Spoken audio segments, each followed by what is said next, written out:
Le vent hurlait comme une bête blessée, s'abattant sur les volets en bois et forçant la neige et la glace à travers les fissures de la cabane de Junie Rice. Février 1882 arriva avec une telle férocité que le sang se glaça, transformant les abords de la ville minière de Cedar Ridge en une étendue blanche et impitoyable. Junie était assise près du feu, ses mains calleuses travaillant silencieusement avec une aiguille et du fil, rapiéçant une chemise qui avait connu des jours meilleurs. Ses yeux gris, de la couleur d'un ciel d'hiver, reflétaient les flammes dansantes tandis que le vent malmenait son refuge solitaire. Elle avait choisi cet isolement après ce qui s'était passé, après avoir enterré son mari, Samuel, et l'enfant qui n'avait jamais poussé son premier cri. Les mots séchaient dans sa gorge comme des feuilles d'automne. La ville se souvenait d'elle comme de la sage-femme la plus compétente du comté, une femme qui avait mis au monde une demi-douzaine de générations avec des mains fortes et un cœur compatissant.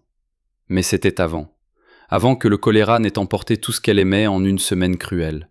Maintenant, à 32 ans, Junie vivait à l'extrême limite, littéralement à la périphérie de la ville, où les commérages parvenaient comme des échos lointains et où les gens la laissaient seule.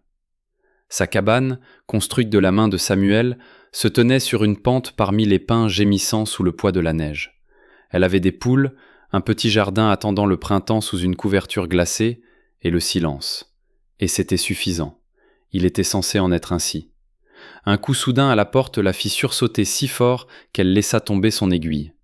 Toc toc toc. Ce n'était pas le son soigné d'une visite polie, mais désespéré, fiévreux.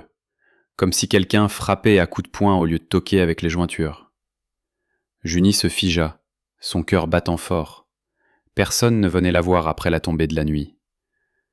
Toc toc toc, maintenant plus fort, plus insistant. À travers le vent, elle entendit autre chose. Une voix masculine rauque, transpercée par le froid. « S'il vous plaît, aidez !»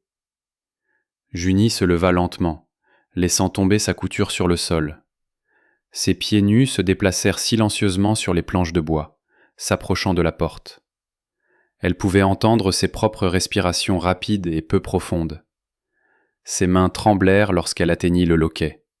« Mon enfant est en train de mourir, s'il vous plaît. » Les mots « mon enfant » la transpercèrent comme une flèche. Sans hésitation, Junie ouvrit la porte. Le vent d'hiver la gifla, remplissant la cabane d'un tourbillon de neige. Sur le seuil, un jeune homme grand et mince chancelait, avec une barbe de plusieurs jours et des yeux pleins de désespoir. Son manteau était usé, ses bottes craquaient et ses lèvres avaient une teinte bleutée à cause du froid. Mais ce qui fit s'arrêter le cœur de Junie fut le petit paquet serré contre sa poitrine. Un bébé, enveloppé dans une couverture qui avait depuis longtemps perdu sa fraîcheur. « Elle est en train de mourir », dit-il avec difficulté, ses dents claquant de froid. « Non, elle n'a pas mangé depuis 2 jours, je n'ai pas de lait. » Ses jambes fléchirent, et il s'effondra sur le seuil, protégeant instinctivement la petite avec son corps. Junie s'agenouilla à côté de lui sans hésiter, lui brossant la neige du visage, mais son regard était fixé sur l'enfant. Même dans la faible lueur du feu, elle vit que le bébé était dangereusement immobile. Sa peau avait une teinte grisâtre, et sa respiration était si peu profonde qu'elle remuait à peine la couverture. « Entrez !» murmura Junie d'une voix rauque. Ce furent les premiers mots qu'elle prononça à voix haute depuis des semaines. Elle aida Cole à se relever, le guidant à l'intérieur et fermant la porte pour bloquer la tempête. Il chancela vers le feu, serrant toujours l'enfant fermement. Ses yeux étaient vitreux d'hypothermie et de désespoir. « Donnez-la-moi » dit Junie, tendant les mains. Cole hésita, comme s'il craignait qu'en lâchant sa fille, il ne perde la seule chose qui lui restait. Mais l'insistance dans les yeux gris de Junie le convainquit. Avec des mains tremblantes, il lui tendit le petit enfant. Le cœur de Junie se serra. La petite était si minuscule, si fragile, il semblait qu'elle pouvait se briser d'un seul souffle. Ses lèvres étaient gercées, ses joues creuses d'épuisement, mais elle était vivante, elle respirait. Sans un mot, Junie se dirigea vers la chambre. Cole tenta de la suivre, mais ses jambes le lâchèrent, et il s'effondra sur une chaise près du feu, tremblant de manière incontrôlable. Dans l'intimité de la pièce, Junie s'assit sur le bord du lit et commença à déboutonner sa chemise de nuit. Ses mains agissaient d'après une mémoire qu'elle pensait avoir enfouie à jamais. Cela faisait presque 3 ans qu'elle n'avait pas allaité un enfant, depuis qu'elle avait perdu le sien. Mais son corps se souvenait. Elle avait toujours eu beaucoup de lait, même après sa perte. C'était un rappel cruel de ce qu'elle avait perdu, la douleur physique accompagnant la douleur émotionnelle.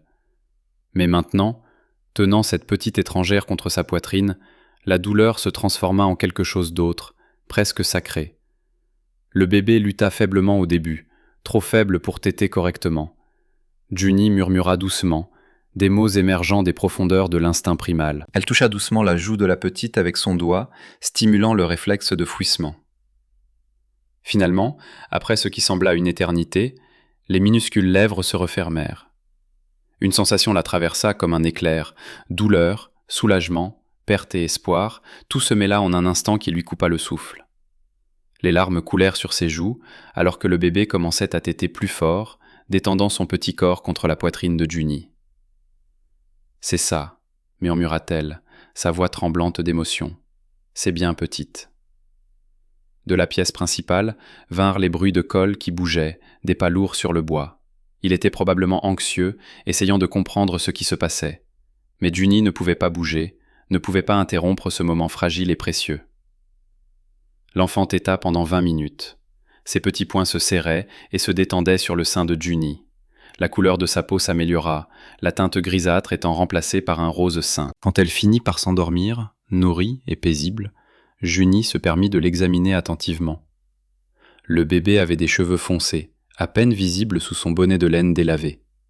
De longs et épais cils projetant des ombres sur ses joues potelées. Elle était belle, comme seuls les enfants peuvent l'être, parfaite et innocente, inconsciente des tragédies qui l'avaient amenée dans les bras d'une étrangère. Junie enveloppa soigneusement le bébé dans une couverture propre et retourna dans le salon. Cole avait enlevé son manteau trempé et était assis aussi près que possible du feu, tendant ses mains vers les flammes. Il leva les yeux quand elle entra, et le soulagement dans ses yeux était si palpable qu'il faillit la faire reculer. « Ça va, » dit Junie doucement. « Elle dort. » Cole enfouit sa tête dans ses mains, ses épaules secouées. « Je pensais que j'allais mourir, » marmonna-t-il à travers ses mains. « Je pensais que j'allais perdre tout ce qui me restait d'elle. » Junie ne demanda pas qui était « elle ». Certaines questions ne nécessitent pas de réponse immédiate. Au lieu de cela, elle alla à la cuisine et commença à préparer du thé. Ses mouvements étaient automatiques, apaisants dans leur familiarité. Elle fit bouillir de l'eau, prit 2 tasses dans le placard et ajouta du miel au thé à la camomille qu'elle avait séché l'automne dernier. « Comment s'appelle-t-elle » demanda-t-elle finalement en hochant la tête vers le bébé endormi. « Lida » répondit Cole, levant la tête. Sa mère voulait l'appeler Bélinde, mais j'ai trouvé Lida plus simple, plus fort. Junie acquiesça. C'est un bon nom. Un nom qui peut supporter les épreuves. Et vous ? Demanda-t-elle, bien que son ton suggérait qu'il n'était pas habitué aux présentations formelles. Cole Reed, dit-il, essuyant ses yeux du revers de la main. Et vous devez être… Il s'interrompit. Les gens de la ville disaient qu'il y avait une femme, une sage-femme qui vivait ici. Junie se tendit légèrement. Junie Rice, juste Junie, et je ne suis plus sage-femme. Mais vous nous avez aidés, dit Cole, regardant sa fille. Vous saviez quoi faire. N'importe quelle femme aurait fait la même chose, répondit Junie, bien qu'ils savaient tous deux que ce n'était pas vrai. Toutes les femmes n'auraient pas pu nourrir un enfant affamé. Toutes les femmes n'auraient pas ouvert leurs portes à un étranger au milieu d'un blizzard. Le thé était prêt. Junie tendit une tasse à Cole, observant ses mains tremblantes qui luttaient pour la tenir sans la renverser. Il était épuisé, mal nourri et n'avait probablement pas dormi depuis des jours. Pourtant, il avait réussi à garder sa fille en vie contre toute attente, la faisant venir ici alors que l'espoir avait presque disparu. « D'où venez-vous » demanda Junie, s'installant dans le fauteuil avec Lida dans ses bras. « Silver Creek » répondit Cole, sirotant le thé chaud avec précaution. « Mais nous sommes sur la route depuis la mort de ma femme. Je pensais pouvoir trouver du travail dans les mines ici, mais le temps nous a surpris en chemin. Nous avons erré dans cette tempête pendant 3 jours. » Junie regarda par la fenêtre la neige implacable qui continuait de tomber. « Vous ne pourrez pas voyager avant plusieurs jours, dit-elle. Peut-être une semaine. » Le visage de Cole s'assombrit. « Je ne veux pas être un fardeau, dit-il rapidement. Je peux dormir dans la grange, aider aux tâches, juste jusqu'à ce que la tempête passe. » « Il n'y a pas de grange, répondit Junie, seulement un petit poulailler. » Cole parut consterné, comme s'il calculait s'il pouvait survivre dans un poulailler avec un nouveau-né. « Vous pouvez rester ici, dit Junie sèchement, se surprenant elle-même, sur le canapé, jusqu'à ce que le temps s'améliore. Cole la regarda avec une telle gratitude qu'elle détourna le regard. « Je ne sais pas comment vous remercier, dit-il. Vous nous avez sauvés, nous deux. » Junie ne répondit pas. Au lieu de cela, elle baissa les yeux vers l'enfant dans ses bras. Lida tendit une petite main de la couverture, ses doigts minuscules se contractant et se détendant dans le sommeil. Sans réfléchir, Junie tendit son index, et le bébé le serra instinctivement, le tenant fermement. Force étonnante pour une si petite créature. Ce contact la transperça comme un courant électrique. Pour la première fois en 3 ans, elle ne ressentit pas seulement de l'engourdissement, mais aussi de la douleur. Oui, de la douleur, mais aussi quelque chose de plus. Quelque chose d'enfoui si profondément qu'elle en avait oublié l'existence. L'espoir. Dehors, le vent hurlait toujours, chassant la neige en motifs hypnotiques sur les fenêtres. Mais à l'intérieur de la petite cabane, quelque chose avait changé. 3 personnes solitaires, un homme désespéré, une femme brisée et une orpheline, avaient trouvé refuge, non seulement contre la tempête, mais aussi contre la solitude qui les dévorait. Junie ne savait pas que de l'autre côté de la vallée, le chasseur Moïse Wheeler avait vu la silhouette d'une personne portant quelque chose vers la cabane de la veuve silencieuse. Elle ne savait pas qu'à l'aube, cette image serait imprimée dans sa mémoire, comme quelque chose qui valait la peine d'être raconté. Et elle ne savait pas qu'en ville, les commérages commenceraient à se répandre dès que Moïse arriverait au saloon Hatchet Creek avec cette histoire. Elle ne savait qu'une chose. Après de nombreuses années, sa maison avait cessé de ressembler à un tombeau.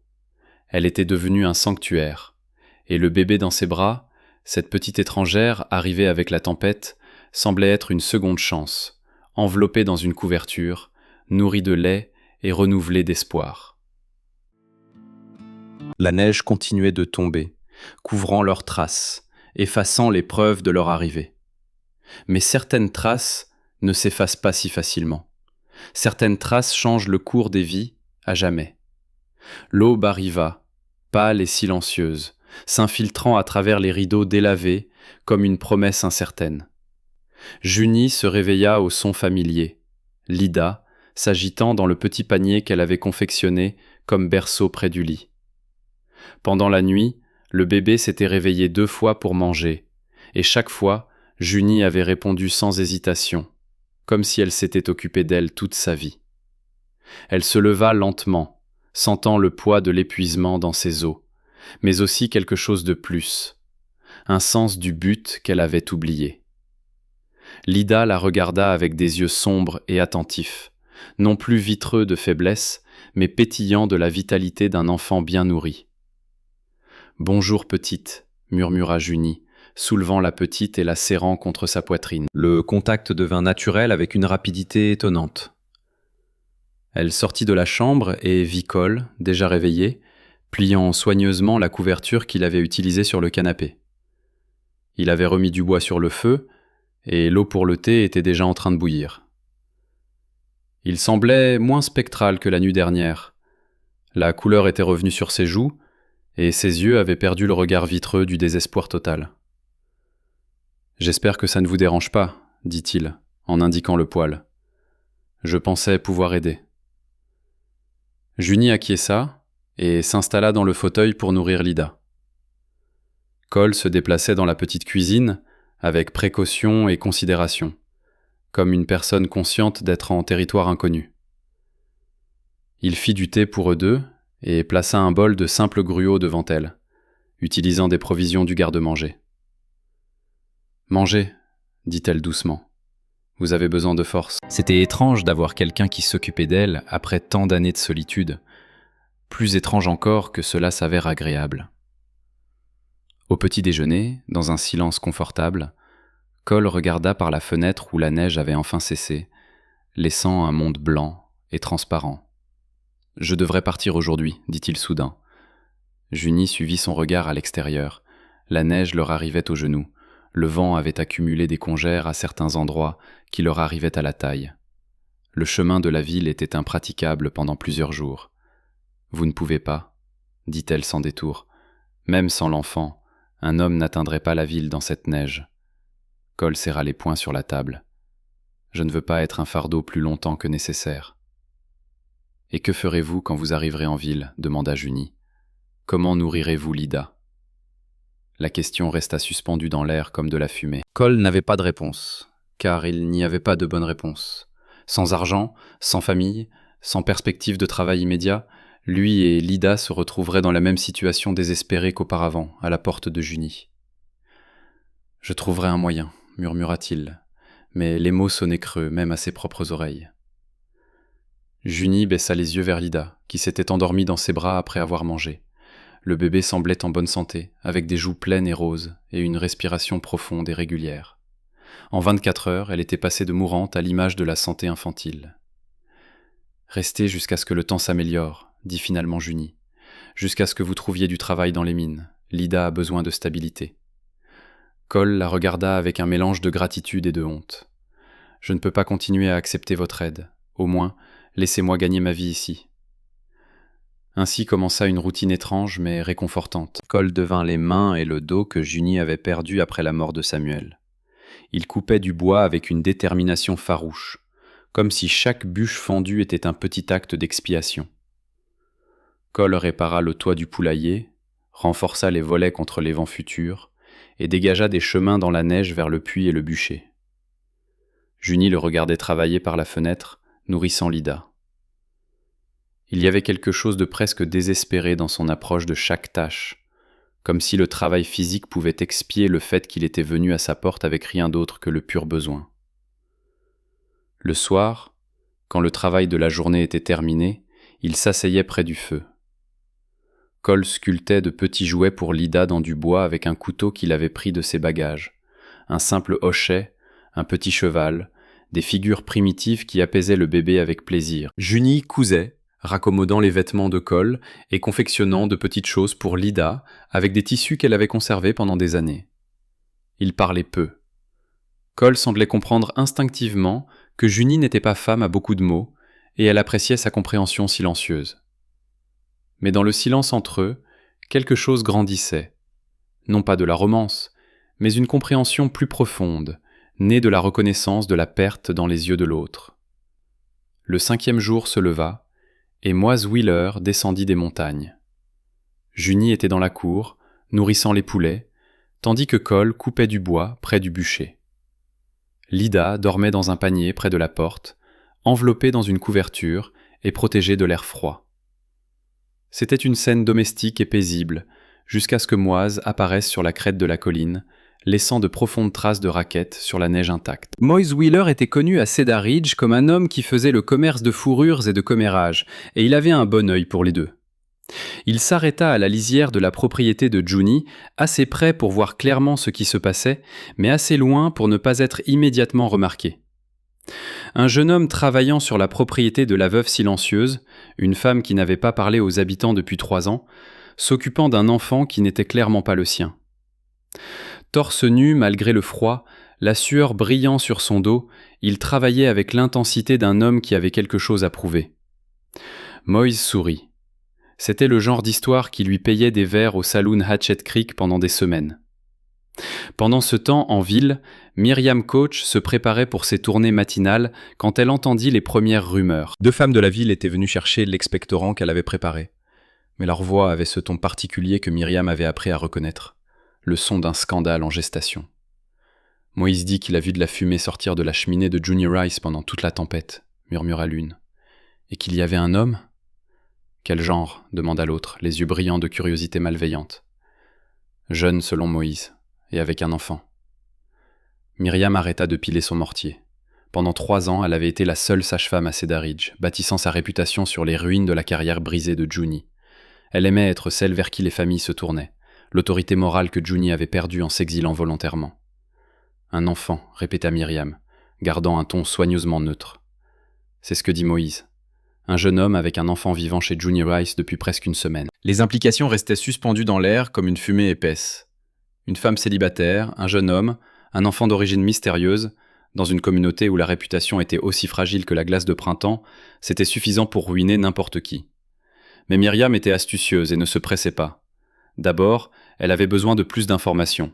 « Comme c'est intéressant », murmura-t-elle, reprenant son travail. « Je suppose que Junie a enfin décidé de revenir à la société. » Les femmes rirent, bien conscientes de ce que Myriam n'avait pas dit à haute voix.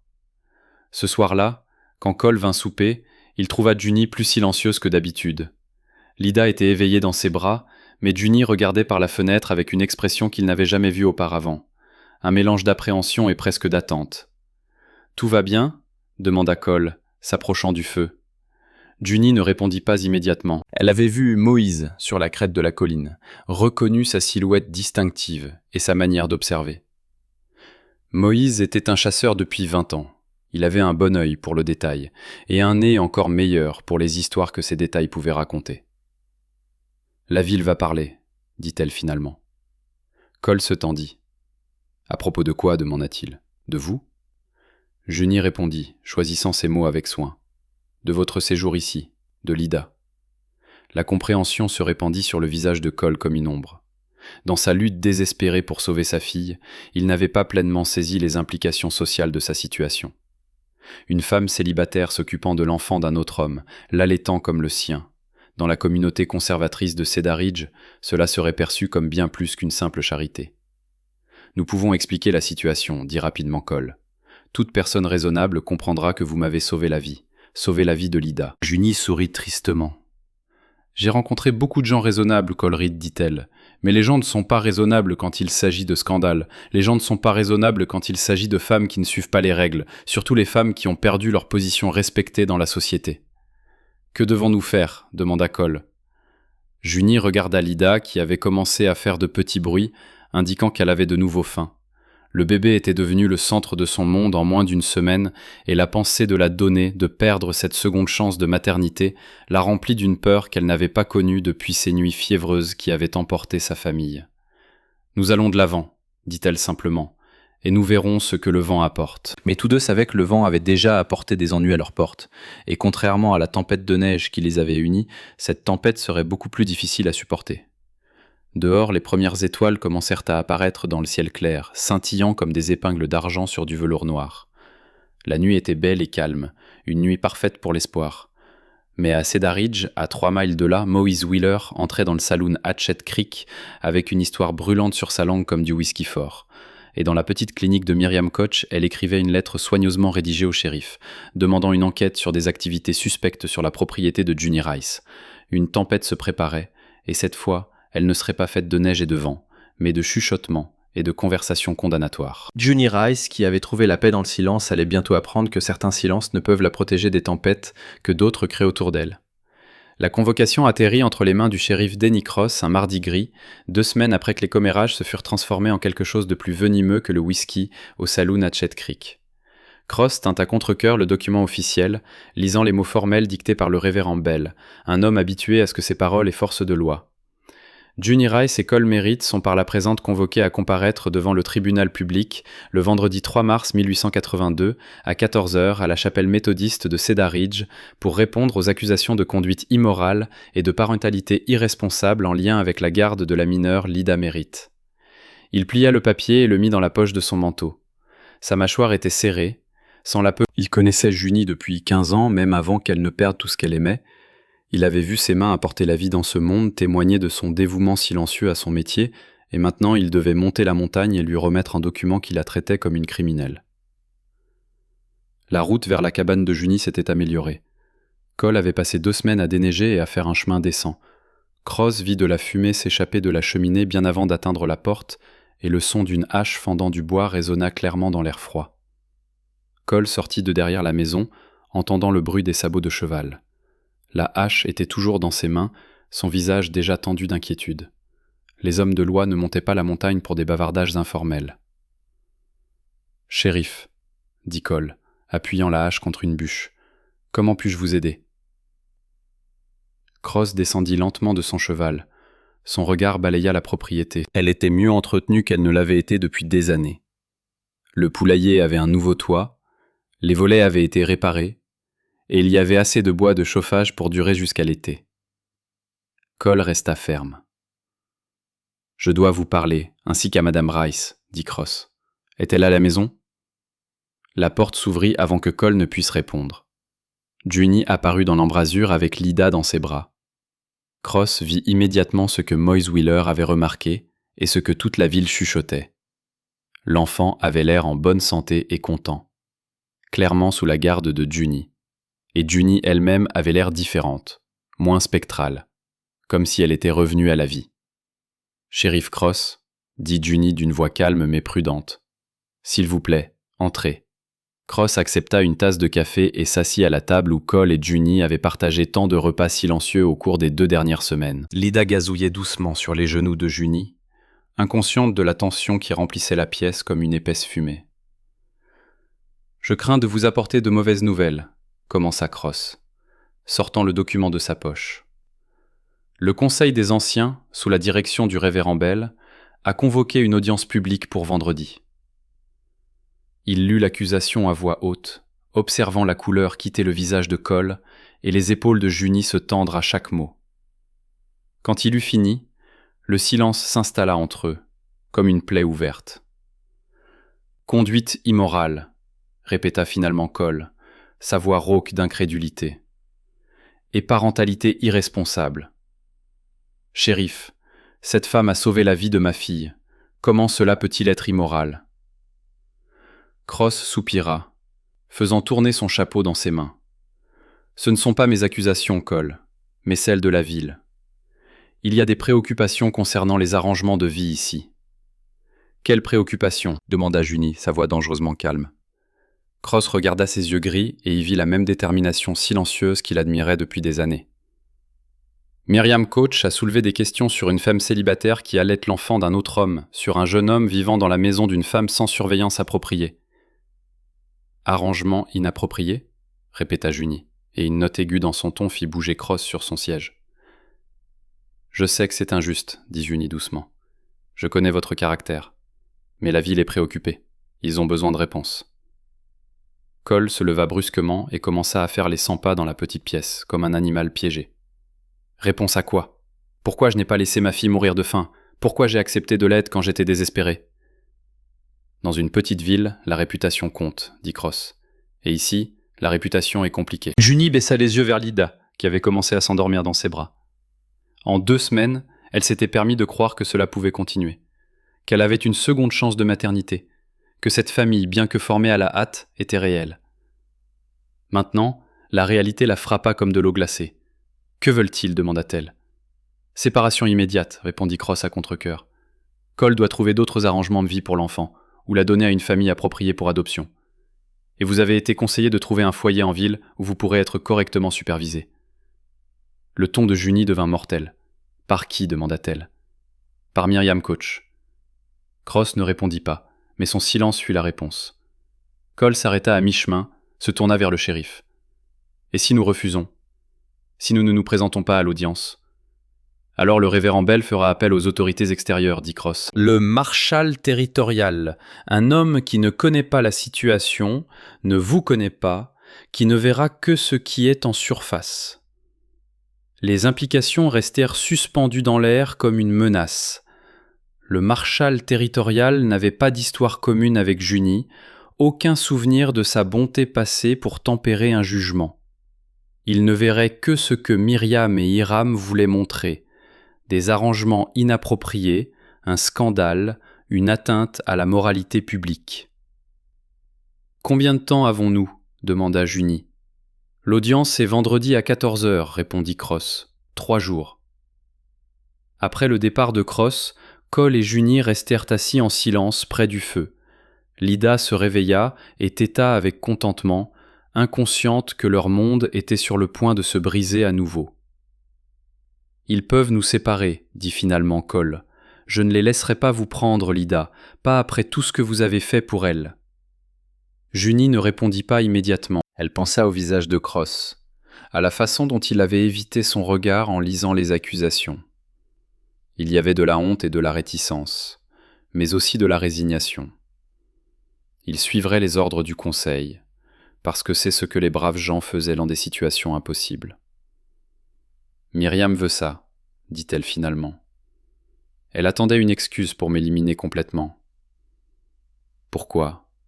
Que lui avez-vous fait ?» Junie sourit amèrement. J'étais une meilleure sage-femme qu'elle. Pendant 15 ans, les familles m'ont choisi elle. Quand je suis parti, elle a enfin eu sa chance d'être la seule autorité médicale pour les femmes de la ville. Maintenant, elle craint mon retour parce que cela semble menacer sa position. Cole frappa du poing la coudoir de sa chaise avec frustration. Donc, Tout cela est à cause de la jalousie professionnelle. D'une lutte de pouvoir ? Exactement, le corrigea Juni. Maintenant, Myriam a ce que j'avais. Le respect, le pouvoir, le droit de juger la moralité des autres femmes, elle ne cédera pas facilement. Ils passèrent la nuit à planifier, essayant de trouver un moyen de gérer l'audience, tout en gardant Lida et leur famille en sécurité. Mais chaque scénario se terminait de la même manière. Séparation, scandale, ou les deux. Vendredi arriva, humide et gris, avec la promesse de pluie planant sur la ville comme une menace. La chapelle méthodiste de Cedar Ridge n'avait jamais vu une telle foule ce jour-là. Il semblait que toute la ville était venue assister au spectacle. Juni entra, portant Lida. Cole marchait à côté d'elle, tendu et immobile. Les murmures des conversations s'éteignirent alors que des centaines d'yeux suivaient chacun de leurs mouvements. Juni tenait la tête haute, son visage impassible, mais Cole sentit un tremblement dans sa main lorsqu'elle prit la sienne pour se stabiliser. Le dit Jiran Bell présidait la réunion depuis la chaire, son visage un masque d'autorité morale. À côté de lui se tenait Myriam Koch, vêtue de ses plus beaux vêtements noirs, les yeux brillants d'anticipation de triomphe. « Nous sommes réunis ici, » commença Bell de sa voix de prédicateur retentissante, « pour examiner une situation qui a causé de sérieuses préoccupations dans notre communauté. Une situation qui remet en question les valeurs décentes que nous nous efforçons de maintenir. » Il procéda à l'énoncé des accusations, qui sonnaient comme des péchés mortels. Une femme célibataire s'occupant de l'enfant d'un homme, un homme vivant sans surveillance dans la maison d'une femme, l'acte indécent d'allaiter un enfant étranger. Quand il eut fini, Jiran appela Myriam à la chaire. Myriam se leva avec une dignité soigneusement mesurée, ses jupes bruissant alors qu'elle marchait. Elle s'adressa à la foule assemblée avec la confiance d'une femme qui savait qu'elle avait raison. « Frères et sœurs, commença-t-elle, pendant 3 ans, nous avons respecté le deuil de Juni Rice, lui avons permis de vivre dans l'isolement, respecté sa douleur. Mais ce que nous voyons maintenant n'est pas du deuil, c'est quelque chose de bien plus troublant. » Elle tissa un récit de séduction et d'indécence, insinuant que Juni avait incité Cole à rester, qu'elle avait utilisé sa vulnérabilité à ses propres fins égoïstes. Elle dépeignit une femme qui avait perdu sa boussole morale, qui utilisait un enfant innocent pour satisfaire ses propres désirs maternels inassouvis. « Quelle mère aimante, » demanda Myriam, sa voix gonflée d'indignation répétée, « donnerait son enfant à une femme vivant dans de telles circonstances inappropriées ?» Cole sentit quelque chose en lui se briser. Il se leva avant que Juni ne puisse l'arrêter. Sa chaise racla bruyamment sur le plancher en bois. « Menteuse !» cria-t-il, sa voix remplissant la chapelle. « Tout ce que vous venez de dire est un mensonge. » Un murmure général monta de la foule. Jiran frappa son bâton, exigeant l'ordre, mais Cole n'avait pas fini. « Voulez-vous connaître la vérité ?» demanda-t-il, se tournant vers la foule. « La vérité est que je suis un échec. Un père qui ne pouvait pas nourrir sa propre fille. Un homme qui a erré pendant des jours dans un blizzard parce qu'il était trop fier pour demander de l'aide, presque jusqu'à ce qu'il soit trop tard. » Sa voix trembla, mais il continua. « Je suis venu à la porte de cette femme avec ma fille mourante dans les bras, sans argent, sans nourriture, sans espoir. Et elle, cette femme que vous jugez, m'a ouvert sa porte sans question, sans jugement, sans doute. » Il s'avança dans l'allée centrale, Lida dormant paisiblement dans ses bras. « Vous voulez parler de moralité ? La moralité, c'est une femme qui offre son corps pour sauver la vie de l'enfant d'autrui. La moralité, c'est ouvrir sa maison à des étrangers désespérés. La moralité, c'est faire ce qui est juste sans rien attendre en retour. » Cole se tourna directement vers Myriam, ses yeux brûlants de fureur. « Et vous, Madame Koch, qu'avez-vous offert ? Où étiez-vous quand ma fille mourait ? Auriez-vous ouvert votre porte au milieu d'une tempête ? Auriez-vous offert votre corps pour sauver une vie ?» Myriam rougit, mais avant qu'elle ne puisse répondre, Cole se tourna vers l'ensemble de l'auditoire. « Si vous devez juger quelqu'un, » sa voix résonna dans la chapelle silencieuse, « jugez-moi. Jugez-moi pour avoir échoué ma femme, pour ne pas avoir pu subvenir aux besoins de ma fille, pour avoir été trop faible pour survivre seule. Mais n'osez pas juger la femme qui nous a sauvés tous les deux. » Le silence qui suivit fut absolu. Même Jiran Bell sembla momentanément sans voix. Cole retourna à son siège, tremblant d'émotion, et prit la main libre de Juni dans la sienne. Pour la première fois en 3 ans, Juni Rice parla en public. « Je ne me défendrai pas, dit-elle d'une voix calme qui, néanmoins, portait clairement à chaque coin de la chapelle. Parce qu'il n'y a pas besoin de défendre le fait de sauver une vie. Il n'y a pas de justification à faire preuve de compassion, et il n'y a pas de honte à choisir l'amour plutôt que le jugement. Elle se leva, Lida toujours dans ses bras, et s'adressa directement à Myriam. « Vous voulez que j'aie honte, que je considère mes soins pour cet enfant comme quelque chose de sale qui doit être caché ? Mais je ne le ferai pas. Lida est vivante parce que je l'ai nourrie. Elle est en bonne santé parce que je l'ai aimée. Si cela vous offense, le problème n'est pas avec moi, mais avec vous. » Les murmures de la foule étaient différents maintenant, moins condamnants, plus incertains. Certaines personnes se remuèrent sur leur siège, comme si elles voyaient la situation sous un nouvel angle. Mais Jiren Bell se ressaisit rapidement. « Belles paroles, dit-il avec dédain, mais elles ne changeront pas les faits. Les conditions ici sont inappropriées et doivent cesser immédiatement. »« De l'avis de qui ?» retentit une voix du fond de la chapelle. Toutes les têtes se tournèrent vers le shérif Cross, qui marchait dans l'allée centrale avec une expression sombre mais déterminée. « Shérif ?» demanda Bell, clairement surpris par l'interruption. Cross s'arrêta devant la chapelle, son regard balayant la foule, puis se posant sur Bell.